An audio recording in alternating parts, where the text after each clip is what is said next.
Thank you, ladies and gentlemen, for joining us once again on the State of Freedom. The State of Freedom is a listener-supported podcast.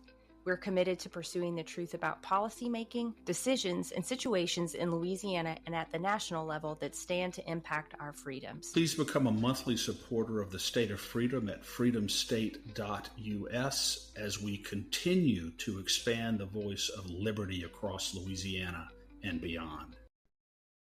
Meet the world's first living, full-spectrum, certified organic CBDA hemp extract. Ness's hemp oil was extracted from seed to bottle without chemicals, solvents, or heavy metals, and it surpasses world-class standards for purity.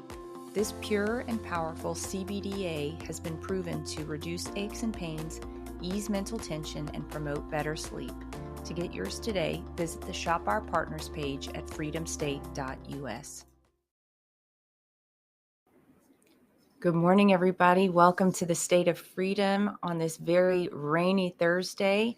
We are grounded here in faith in the Constitution, and we are committed to giving voice to the truth, living with courage, and taking action. It is Thursday, December 4th at 10 a.m. Central, and I'm Danielle Walker. I'm joined by my good friend and co-host, the watchdog in chief of Louisiana Citizen Advocacy Group, Chris Alexander, and we are coming to you live on Voice of the People, USA TV and radio network on Rumble, X, YouTube, Facebook, and you can always catch us on our audio-only platforms like Spotify and Apple Podcasts later.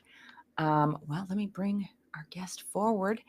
Joining us today is our returning guest, William Most. Welcome, William. He is the attorney, the New Orleans attorney you may remember, who brought the case against Secretary of State Nancy Landry on the proposed constitutional amendment 2 that did fail, thankfully. And he is back with us today to talk about his client, Dr. Foresta Amami, a chemistry professor at Southeastern Louisiana University who was researching pollutants in Lake Maurepas, and when she reported her findings publicly on the alarmingly toxic levels of pollution in the lake, she was quickly pulled from the research project by the university. What treachery that is. I think a lot of you probably saw that in the news. Welcome to the show, William. Thanks for having me back, Danielle. Yeah, it's our pleasure. Yes, well, sir. let me read the scripture of the day before we get started. It's particularly relevant today. It is Ecclesiastes chapter 1, verse 18, and it says, "In much wisdom there is much grief, and increasing knowledge results in increasing pain." And I thought that was so appropriate for today. The Lord led me to that. And as you may know, Ecclesiastes was written by Solomon, who was the wisest man who ever lived when he was king of Israel. And many of you know the story. God granted him wisdom and every blessing because his heart was to have wisdom so he could lead the people of the nation well. What he is expressing here is what a lot of people who have awakened feel in low moments, that in much wisdom there is much grief, and in increasing knowledge results in increasing pain. Why? Because we can see that things are wrong. We can see how things should be, and we're not always in a position to make the changes to make those things right. Because sometimes people don't appreciate us saying the truth. Perhaps it goes against their interests or offends them because of personal decisions that they've already made. Or we can see people making decisions that are based on lies and they won't listen to us, so we can't help them. It's painful. And Solomon's words were really speaking to me this morning because it's a reminder that there is a burden that comes along with pursuing and knowing the truth and doing everything in our, it's not something though that should stop us from pursuing the truth and doing everything in our power to make things right. But it is an honest acknowledgement that knowing the truth is not always a path of roses, and speaking the truth will not always result in resounding applause. Danielle, only you would be able to draw a scripture that appears largely to be coincidental, but which applies directly to Dr. Foresta Imami. I'm going to give God the credit on that one, Chris. I couldn't have done Well, that. well, you're the one who keeps the line open. But anyway, it's so absolutely appropriate that would be the scripture of today for reasons that we'll get into. As you said, William Most is accomplished constitutional lawyer who you will recall, I know we're not here to talk about this today, but his involvement and legal expertise in Constitutional Amendment 2 and defeating it back in March was absolutely decisive Yeah. in that defeat, when the entire Republican establishment in Louisiana pulls out all the stops to get something passed. And indeed they did. And yet it was defeated in large part, significant part, because of our guests' efforts. So God bless William Most, and welcome to the show today, William. Thank you, Chris, and thank you for your kind words. I feel very privileged to have been able to represent amazing advocates and researchers and truth tellers across Louisiana.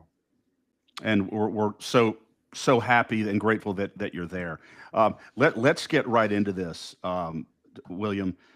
Dr. Fareshta Imami, as Danielle alluded to, terminated, removed from a major research project to study the environmental condition of Lake Maurepas and that area based upon her findings. Tell us about why Dr. Fareshta Imami came to see you.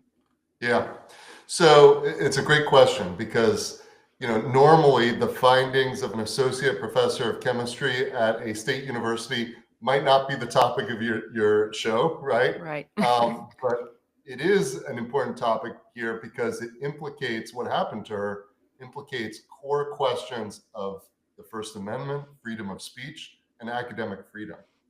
And as you know, one of the elements of genius of the founding fathers of America was that they put in core protections into our Constitution, protections for, if you tell the truth, the government is limited in its power to shut you up, right? The government is limited in its power, or should be limited in its power, for retaliating against people for telling the truth about the world. And unfortunately, Dr. Imami is someone who we now have very strong evidence was retaliated against for telling the truth about her scientific findings about pollution in Lake Maurepas. And I can get more into the details if you like. Yeah. Let me ask you a quick follow-up here, just to clarify for our listeners. And the reason why, William, the government itself is implicated in this violation of Dr. Imami's speech rights is because they're a public government-funded institution. If this was done by a private institution, you might not be sitting here right now, correct? That's right. So certain universities are private institutions like Tulane or certain other universities, but other state universities are public entities. So LSU is part of the state government. Southeastern Louisiana University is part of the state government. They are universities, but they're also government bodies. They're government actors. And so unlike a private university, they are bound by the constitutional protections like the First Amendment. Would you tell us a little bit about the research that she was doing, Dr. Imami was doing? I find it pretty interesting, particularly that it was an industry-funded study. And it seems like,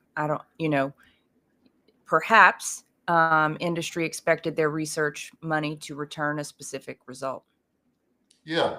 So Dr. Fareshta Imami she's an associate professor of chemistry at Southeastern Louisiana University, and she was the leader of a major research project that the university was conducting. So Lake Maurepas is part of our environment in Louisiana, and there's a private corporation called Air Products that was proposing to do carbon capture and sequestration. So taking carbon and injecting it deep under the lake bed. And that's a controversial topic. Some people are very concerned about carbon capture in that form. And so Air Products paid the university millions of dollars to do a bunch of research about the lake before their project started, essentially to show a baseline. Like, here's what the lake looks like before we do anything there. And I think the idea was then they could look at it after the project and show that the carbon sequestration perhaps did not make the lake worse, right? That was the idea. And so Professor Imami was doing this research into the chemistry and the quality of the lake. And what she found was pretty concerning. Even before Air Products did anything to the lake, the lake was much more polluted than many people thought. For example, arsenic levels in the lake were 420% of safe limits and 6,300% over the EPA safe drinking water threshold. So what Dr. Amami and her team discovered was this lake is very polluted, and there were suggestions that heavy industry had been the source of the pollution, not air products in particular, but heavy industry more generally. And that was fine until this summer on June 19th, there was a news story about her findings. A news entity called the Louisiana Illuminator did a story entitled "Scientists Find Alarming Levels of Toxic Metals, Pollution in Lake Maurepas." And that's when the trouble started, when it became public. And William, just one question on that. Do you know when her research started? Yeah, the research project had been going for a couple of years. There had been publication earlier in 2025. So this was the thing that happened this summer. The new thing this summer was real public-facing media attention to her research. That's what was new as of the summer of 2025. Got it. I just find it really interesting because I was doing some digging this morning on the state of the lake and what all had happened in Lake Maurepas. And it said that air products had been doing controlled detonations underneath the water to do seismic testing, and that itself could have released plenty of toxins into the lake. So perhaps it wasn't even a baseline as suggested.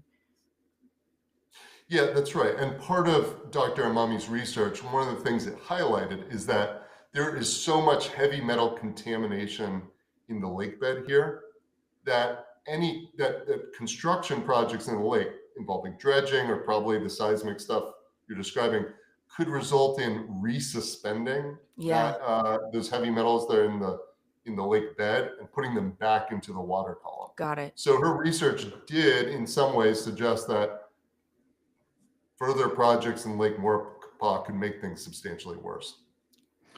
William, you said that this probably wouldn't have been a problem even after she concluded her investigation and reported her results to the university if it had not become public. Are you suggesting possibly that the university would have just simply buried these findings and ordered her not to say anything about them if they had not become public and just gone right ahead? I don't see any indication they would have buried the findings. The findings were published in public journals, but there's a big difference between something being published in a scientific journal that I don't read. I suspect the two of you don't read. And there's a big difference between it then being published in like a newspaper or other media outlet where the general public will start to learn about it, right? Yeah. So I don't think that there was going to be a burying of the research, but certainly we have, and we can get more into this, we got the text messages, the emails from university administrators showing that as soon as this became public in the media, there were immediate steps to take action against Dr. Amami. Yeah.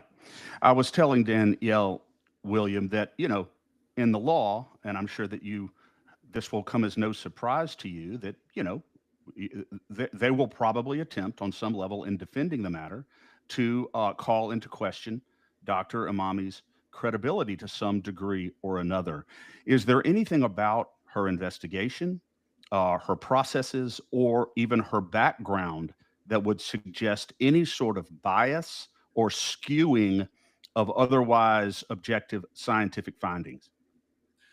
None whatsoever. And even the university is not saying there's anything wrong with her research. They are standing by the conclusions of her research because the university is in a complicated position.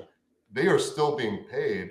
The project is still going on, the research project, just without Dr. Amami. And so the university hasn't said there's anything wrong with the science or her findings because they want to keep, perhaps because they want to keep getting the money for that research. So what is the purported basis then of the removal? Yeah. So I became involved once the news story came out, right, in June. And then Dr. Amami was removed from the project in July. At first, no explanation given. She was just sent an email saying you're removed from, with a letter saying you're removed from the project. No explanation. That's when I got involved. And at first, we didn't know for sure what was the reason for her removal. A little while later, the university put out a statement saying a number of things, but the gist of it was that Dr. Amami wasn't pushing the project forward fast enough. And we knew that wasn't the real reason, because if you want to accelerate a project, you don't summarily remove the leader off the project with no one to replace them, right? Everyone knows if you want a project to go fast, you don't take away the leader without anybody to step in. Especially if you want to keep getting the money. Right. So what we did is we used one of the most effective tools that you and I have to uncover the truth, which is Louisiana's public records law. And because the university is a public entity, we have a right to get public records. And so we got more than 1,000 pages of documents, emails, text messages, and putting those together told us the story. And what the story was that on June 19th, the article came out about Dr. Amami's research. Immediately thereafter, university officials came up with a plan to remove her. And we know this because the very next day, there's a text message saying, quote, "There is a plan for Fereshta." Within 5 days, they had already drafted a job notice to replace her. And then on July 28th, when at just before 11 a.m., another reporter was asking more questions about this. Within 2 hours, they fired her. That was the last straw. And it was only after they fired her that they realized they had to retroactively come up with a reason for firing her. And so you can see in the emails what looks like them trying to dig up dirt on her and find reasons to fire her after they fired her from the leadership position. It's amazing how quickly a bureaucratic machine can move when it has cause, you know, the incentive is amazing. Isn't that the truth? How profound that is. It's true. I mean, after one of the articles came out, it appears to have come out a little bit before 5:30 in the morning. By 6 a.m., the university president, President Wainwright, was sending emails to all the people in his top administration. And they've redacted some of the content of that, but it seems very clear that it was connected to Dr. Amami. That's amazing. So we know that they can move quickly if they want to. For future reference. For future reference, exactly. William, what's the status of the research at this point? Was she replaced, and what happened to her report? Yeah, so she's still a professor at the university. She has tenure, so she hasn't been fired from the university entirely, but she was removed from this leadership of this project, which was the core of her job. This was the core of her academic work, is the core of her research work. And so her pay has been cut, and she's been shifted to other teaching work. The project hypothetically is continuing. I think it had to basically grind to a stop because it didn't have leadership. I don't know the current status of it as of today, but hypothetically, it will continue without Dr. Amami at the helm. There's been indication, William, that, well, I'm just going to tell you what, and this may have been in your press release, I'm not sure, but it really raised my red flags when it's talked about organizations, First Amendment free speech organizations, that wrote letters to Southeastern earlier this year in response to this about free speech problems with the university's treatment of professors. Does that suggest that there is a broader pattern of this type of behavior at Southeastern? Yes, I think so. So even before all this stuff with Dr. Amami, there were also concerning First Amendment issues related to another professor, Professor Dane Sherman. And so there's a group called FIRE, the Foundation for Individual Rights and Expression, which is probably the foremost nonprofit that deals with free speech on campuses. They expressed some pretty serious concerns about the university's treatment of Professor Sherman. Also, I've reviewed the university's policies related to social media use by professors, their press policy. It's probably either tied for or the worst in terms of completely flunking the First Amendment. There are just wildly unconstitutional aspects to some of the university's policies.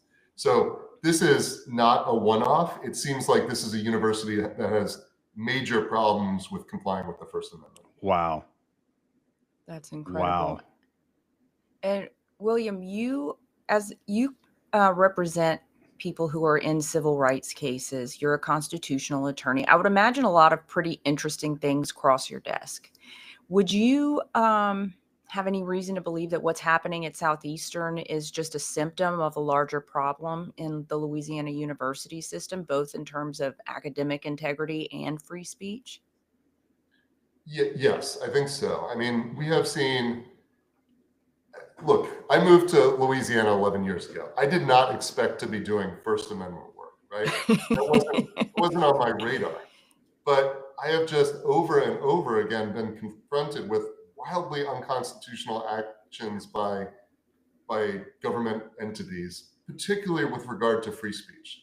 So, we represented peaceful protesters and journalists who were violently arrested in Baton Rouge. Indiscriminate arrests of even just journalists taking pictures or recording. We represented someone who was hunted down and arrested by a sheriff for just writing emails critical of the sheriff in private emails. I believe that. We currently represent someone who was arrested for sharing photos on Facebook, even though the police chief in private text messages acknowledged that it probably wasn't even something that you could charge someone with. So we've seen a consistent pattern, and that's true in the university system as well. I mean, unfortunately, we've seen the governor specifically calling out particular professors and calling for them to be terminated when they criticize him. We've seen other schools threaten professors and teachers with removal for their free speech activities. So I'm sorry to say this is, I think, part of a wider pattern. Yeah. It sounds like this is just really the first crack in the door, and it could reasonably lead to broader litigation, and probably should. William, what exactly is Dr. Imami seeking administratively at this point? Because you haven't yet filed suit, and is there a chance that a suit could be precluded here? Yeah. So there's no lawsuit right now. You're correct. What's currently going on is that Southeastern Louisiana University has its own internal process for dealing with problems that professors have, including violations of their academic freedom and their First Amendment rights. So what Dr. Imami has done is she has filed an academic freedom grievance that will be heard at some point by a committee of professors, who will then make a recommendation to the university leadership. And that should be interesting because there can be witnesses called and testimony taken. And then depending on what the university does, will dictate the next steps. But the core thing that Dr. Imami is asking for is to be returned to her job.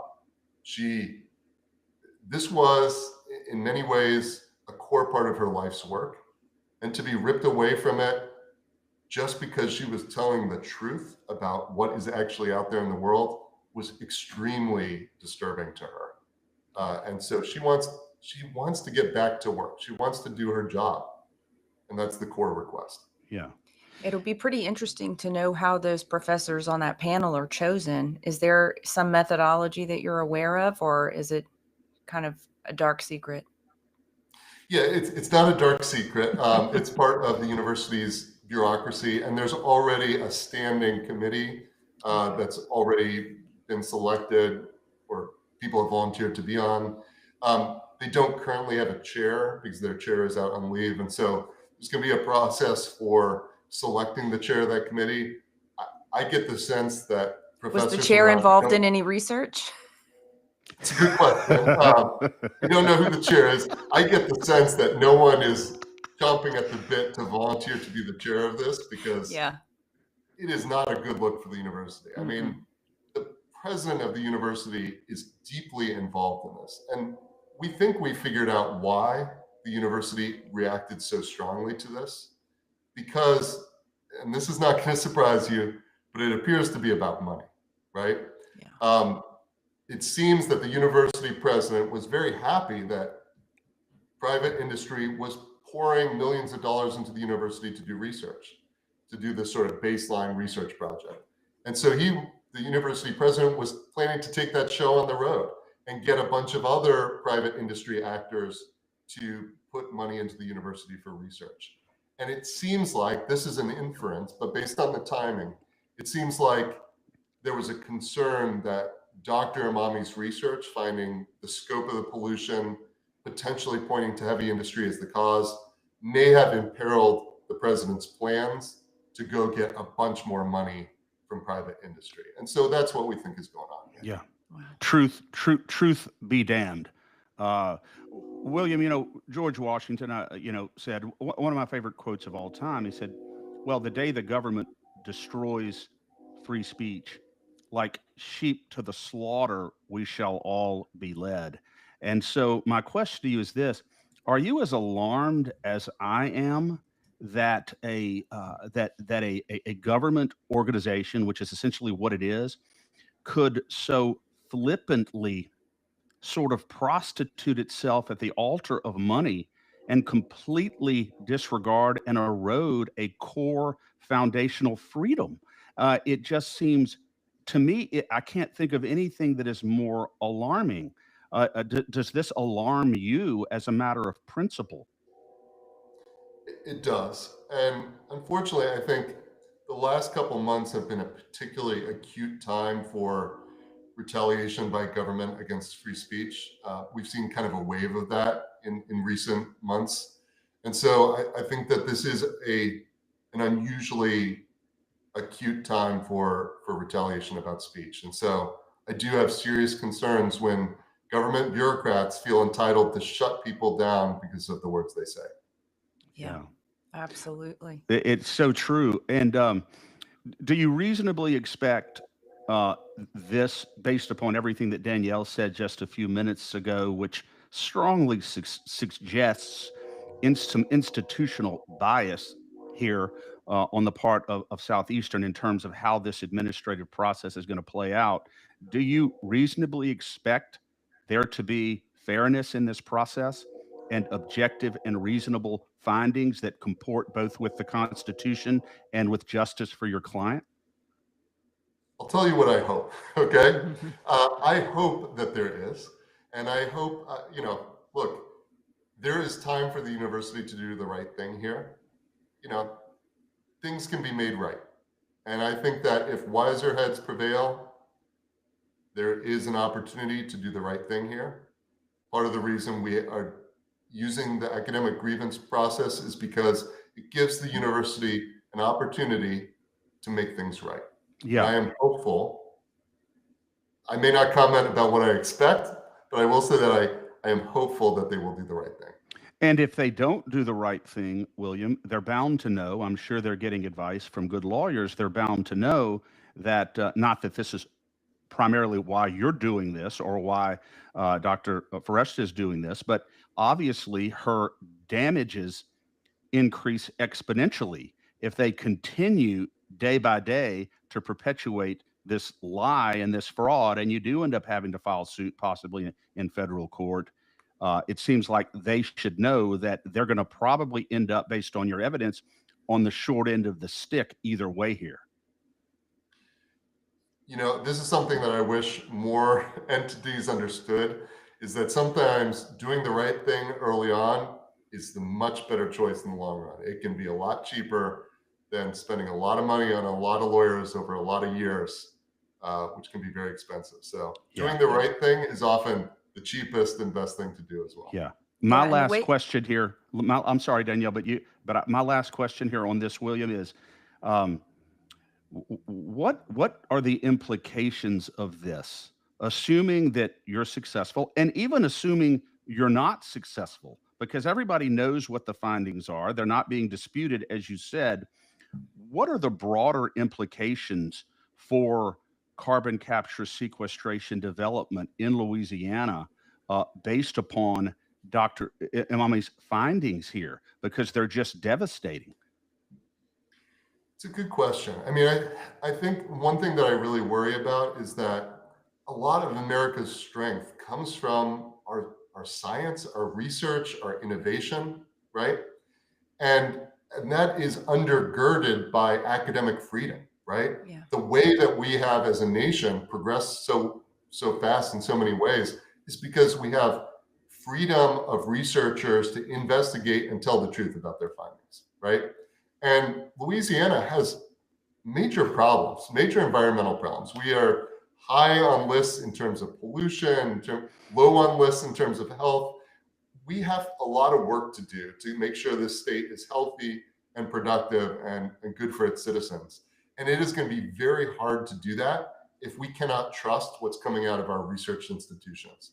And so things like this, where we think that there's been, free speech retaliation against researchers and a degradation of academic freedom, is a real corrosive problem for the future. And I hope it turns around.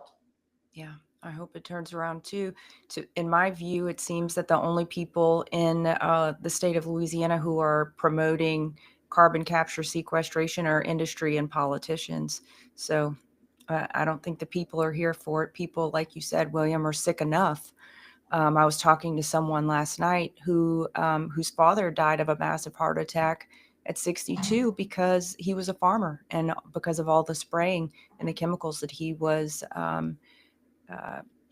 using, that, and I can imagine the reason he was using that goes back to lack of academic integrity. If the real research had come out about what was behind those chemicals, we probably would not be using them today. So, question for you on the university system itself. Has there been any discussion or any correspondence between the university system and the president? Have they said, dude, you're way out of line, or silence? Like from the wider state university system to Yeah. the president of SLU. Mm-hmm. If there has been, I haven't seen it. Okay. So it's possible those conversations are happening, but I'm personally not aware Okay. of them. William, to follow up on Danielle's question, if there were someone in a position of higher authority here over Southeastern and over the university system who could weigh in on this and probably should weigh in on this, who would that be? It's a good question. I don't know the answer to that question. I mean, this is an awkward situation where ultimately the grievance committee, my understanding is they make recommendations to the president of the university, who is personally implicated in the facts of this. So I do hope that someone who is not personally involved might step in and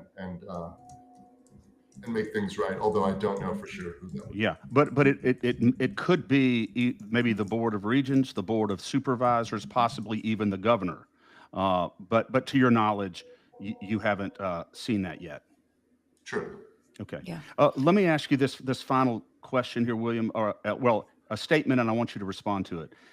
One of the things that I find so alarming about this, in addition to what's happening to Dr. Imami and the suppression of her core free speech rights, is the consequential suppression of the public's right to know what their government is doing.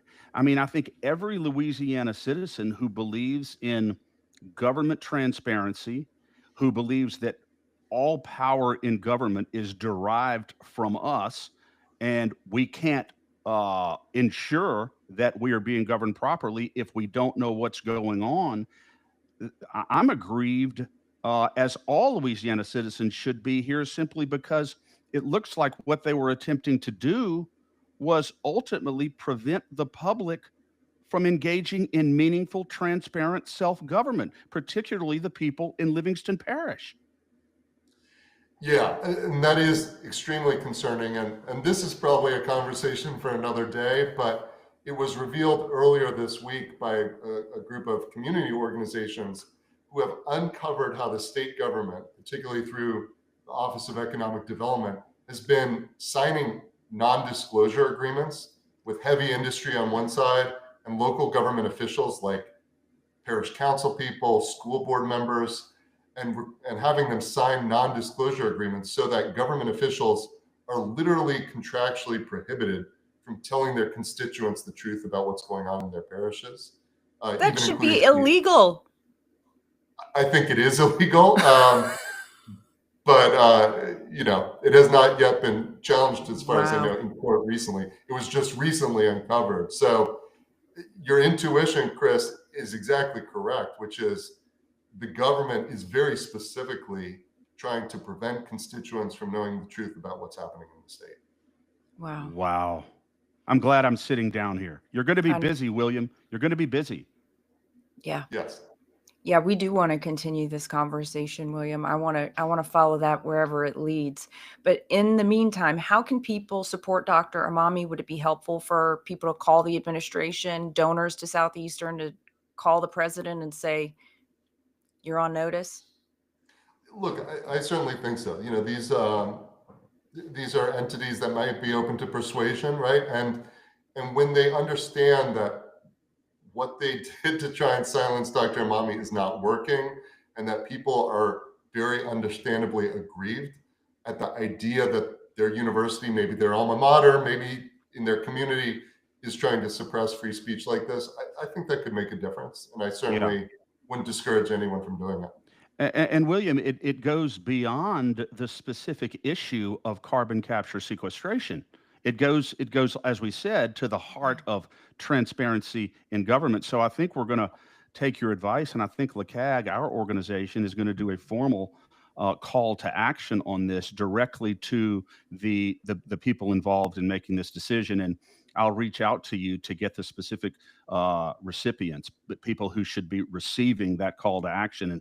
And believe me, we will get them out. Thank you, Chris. Yeah. Well, William, I don't say this about too many people, but most people probably have to take adulterants to ascend to the level of intellectual facility where you reside. So thank you for talking slow for us here, and thank you for being, just a great scholar and a great guardian of our core freedoms in Louisiana and in the country. And God bless you, sir, going forward. Well, thank you, Chris. Whether I deserve those kind words or not, I appreciate them. Believe me, I know what I'm talking about, sir. Thank you, William. It's great to see you. We'll be seeing you back here soon. Thanks, Danielle. Chris, it seems like we have not just kicked a hornet's nest on carbon capture. There's so many facets to this thing. We've been looking at carbon capture, looking at eminent domain, looking at how industry seems to be running roughshod over our politicians, or if our politicians are just mere putty in the hands of industry. And it seems like there's no end to this. Dr. Amami's work is it's amazing. What I loved about what he said is that her work's not actually being called into question. It's they fired her to deal with a problem. Yes, and they don't want a sock to be stuffed into their money pipeline.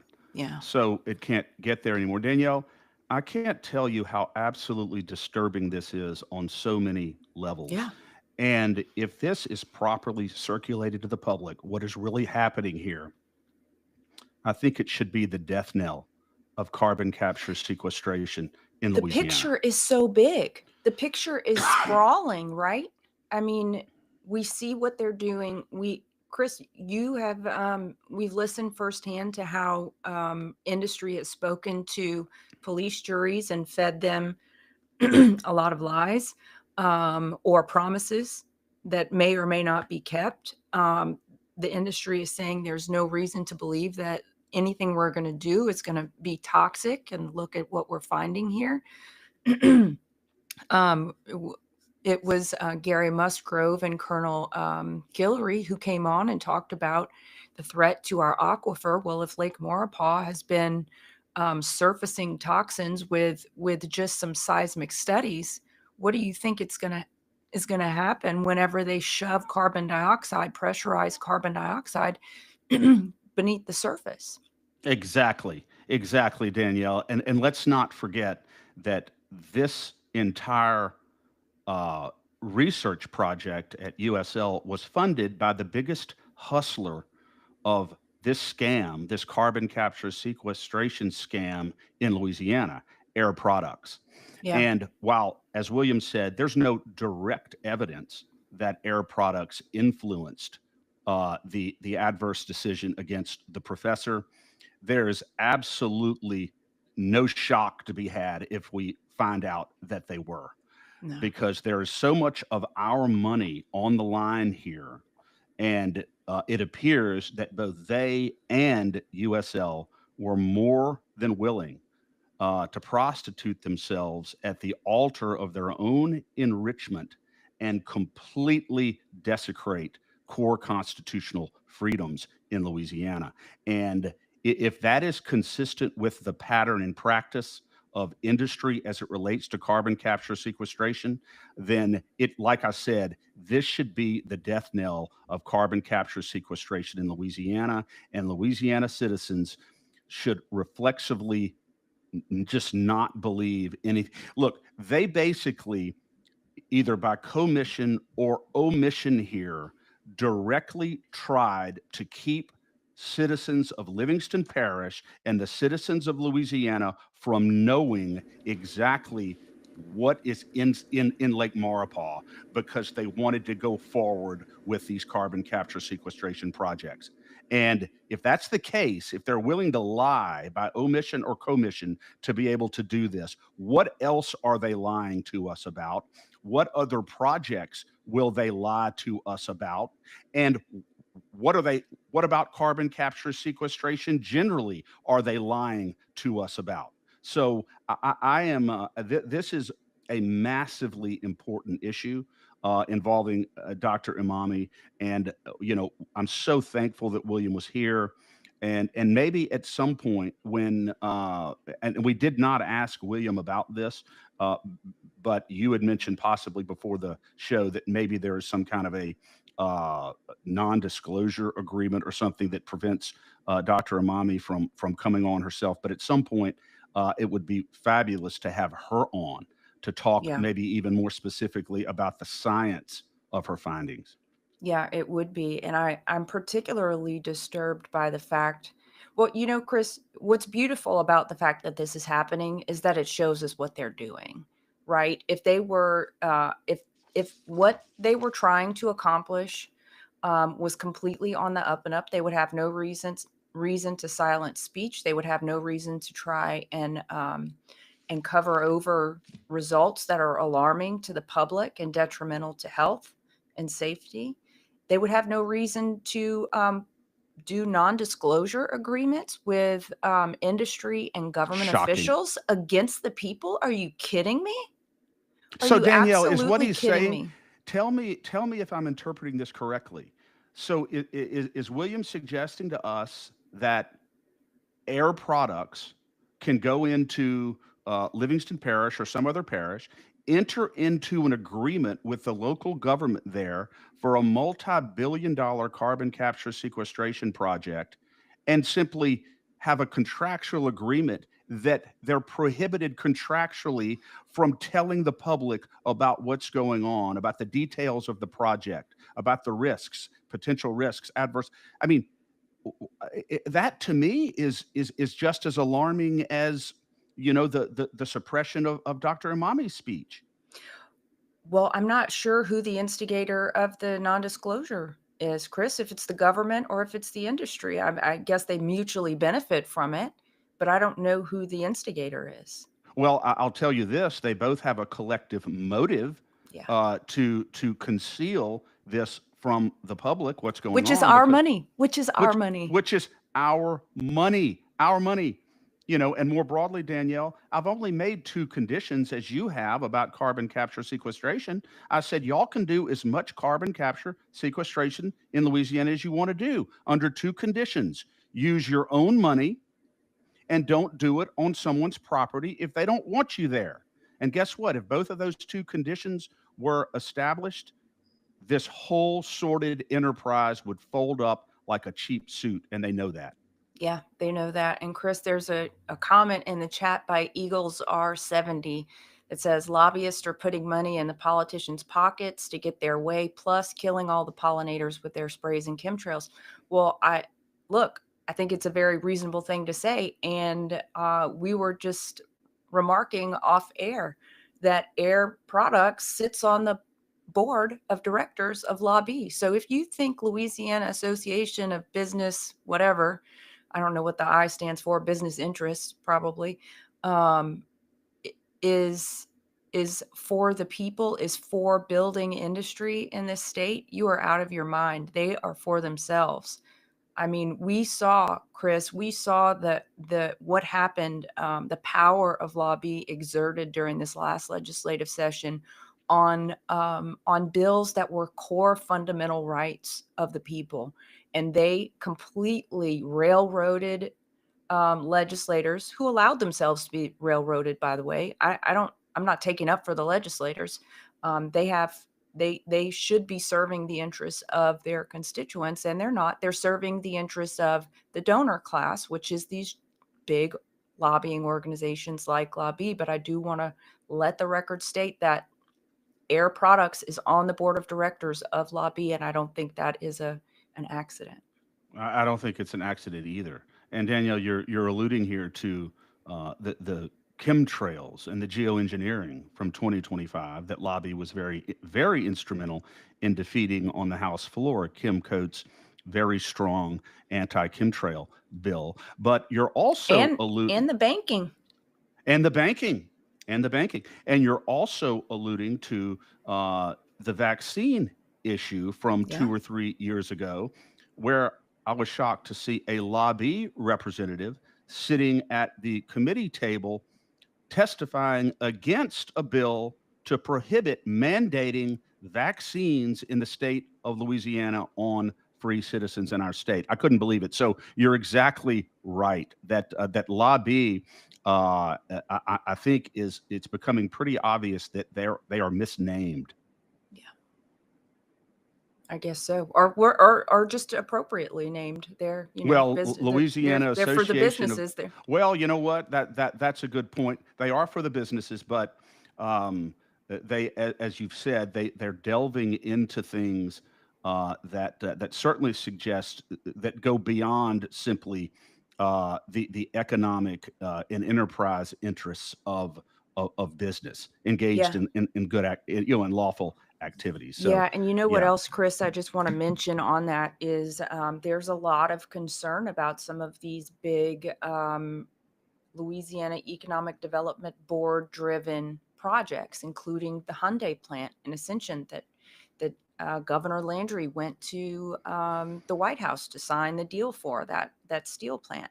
And there's some big concerns that I think the concerns there, if I recall correctly, is the labor conditions, that Hyundai has a track record of very poor labor conditions and poor treatment of employees in the state of Alabama. And then we're looking at those big AI data centers in North Louisiana that were touted. We saw President Trump come out and say Louisiana is going to be the AI center of the world. And I was like, wait a second. That means Louisiana's got to pay for the energy production for these massive data centers whenever we don't have sufficient energy ourselves. But we're going to be the ones fronting the bill to be able to build out the infrastructure for these AI data centers. So I think there's a lot, and you think about the way these things look, they look like complete dystopian monstrosities. Who wants that dotting their landscape of the beautiful North Louisiana plains? So Exactly. there's a lot of problems here with the way that economic development is being driven in this state. And I'd like to talk to William about that as well. Absolutely. And Danielle, I don't even know that you can call it economic development. No, I mean, how do you? that's a smoke screen. You're exactly right, Chris. It is a smokescreen. I mean, because there's no such thing as economic development when a an enterprise is being subsidized and paid for with our money. How And is it that employs 4 people. and it employs 4 people. So how is that economic development? How is Yeah. it economic development in It's a the best Ponzi interest of scheme. yeah, in the best interest of Louisiana citizens when our electricity rates are probably going to increase dramatically when Right. we start paying the electricity bills of these big data centers. It really, I just don't think that you can genuinely call it economic development. I think it's double. I think it's Orwellian speak. Yeah. Yeah, it is. Well, Chris, I don't know if you have anything else on that, but if not, I'll just make one announcement for next week that on Tuesday, Mark Lucas from Veteran Action will be back with us. He hasn't been with us in a while, but he's going to be talking about the state of Veterans Affairs, his organization's perspective on the Seditious Six, and the horrendous attack on those West Virginia National Guard members who were stationed in D.C. That's exciting stuff. I love our guests, Danielle, on the State of Freedom. I love your guests on For the Love of Freedom, and it's just I just feel very humbled that we are a great portal of truth Yeah. to citizens across the state and nationally. And you know, it is it's just very very powerful to have made the commitment that you and I have made on the State of Freedom to devote ourselves unapologetically to the truth. Yeah. I think we have built a real credibility with our listeners and citizens in the state, knowing that we are never ever going to deliberately mislead them on any issue that directly and profoundly concerns them. We're simply not going to do it, and we're never going to sacrifice ourselves at the altar of money. And That's right. that's one of the reasons why I'm privileged to be a part of our show. You're right, Chris. It's a huge honor, and we get to have a lot of fun, but it's also a big responsibility, right? To make sure that we're conveying the truth insofar as it's knowable by us, and that we're bringing on people who we're reasonably confident are there for the right reasons, doing good work and bringing the truth as well. No doubt. And our listeners can confidently support, subscribe, and continue to donate to the State of Freedom because we all have a vested interest in making sure that the light of truth continues to brighten the dark streets of the lies that are being told from so many sources. We need the bright light of truth, and we're going to continue to shine it. So please donate, subscribe, and share the State of Freedom, and allow us to continue to advance the cause of truth. Yeah, absolutely. And go to freedomstate.us to do that and hit the button that says get exclusive updates. And that'll sign you up to stay in touch with us. And we can let you know when our new membership program, which is getting geared up right now, is going to be available. And in the words, Danielle, of the one and only, the immortal William F. Buckley, who hopefully is resting in the blessed isles of ever after, inveighing we shall go. We shall. See you later, Chris. Have a great God, weekend. God bless. God bless.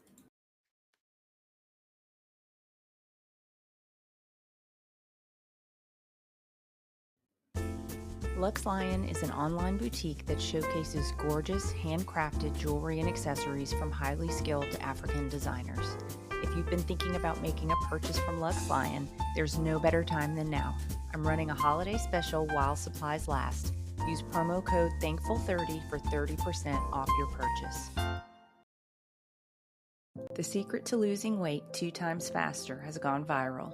See the transformations hundreds of thousands of men, women, and teens are experiencing around the world with the Slender Eyes drops. These homeopathic hormone-balancing drops are proven to control appetite, support thyroid function, improve energy, boost mood, and increase metabolic rate. To learn more about the drops or other incredible natural wellness and lifestyle products, email me at danielle@freedomstate.us or visit the Shop Our Partners page at freedomstate.us. Thanks for joining us today on the State of Freedom. Be sure and check out the show notes for this episode. You can always go there and find the calls to action and resources mentioned in the show, and you can find out more information about our advertisers there as well. If you want to learn more about us or support our work, visit freedomstate.us. To get involved with Louisiana Citizen Advocacy Group, visit lacag.org. We'll see you next time. God bless.